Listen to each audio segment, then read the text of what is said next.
दोस्तों जो नेपाल और बांग्लादेश को लेकर बातें चल रहा था कि नेपाल और बांग्लादेश बीच एक सीरीज होने वाला है जो कि T20 फॉर्मेट में होगा।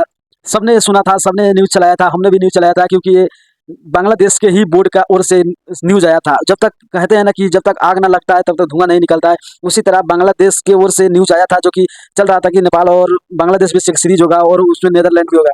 तो फाइनली मैं आपको बता दूं दोस्तों, यानी कि जो चल रहा था बातें कि बांग्लादेश के साथ नेपाल सीरीज खेलेगा, तो फाइनली मैं आपको बता दूं दोस्तों, यानी कि सीरीज नहीं होने वाला है। तो आप लोग सोच रहे हो कि भाई जब बातें चल रहा था, न्यूज़ में आ गया था, तो क्यों नहीं होगा? तो मैं आपको फाइनली बता दूं दोस्तों, यानी कि होने वाला था, मगर अब बांग्लादेश और सिर्फ नीदरलैंड बीच ही सीरीज होगा, क्योंकि नेपाल के पास अगर बात किया जाए तो उतना टाइम भी नहीं है, क्योंकि नेपाल को देखो अभी फिलहाल टेस्ट चल रहा है, उसके बाद वेस्ट इंडीज सीरीज है, उसके बाद ऑस्ट्रेलिया सीरीज है। बाकी अगर बात करें कि नेपाल के पास थोड़ा भी टाइम नहीं है, मगर इतना ही नहीं, फाइनली अगर खेलना होता तो शायद खेला जाता, क्योंकि ये बातें चल रहा है कि देखो नेपाल कैन ने मना कर दिया कि हम अभी नहीं खेलेंगे, क्योंकि अभी हमारे पास उतना टाइम नहीं है जो कि हम आपके साथ आकर सीरीज खेल सके। और देखें जितने भी एसोसिएट देश हैं उसमें सबसे सफल क्रिकेट नेपाल ही होगा।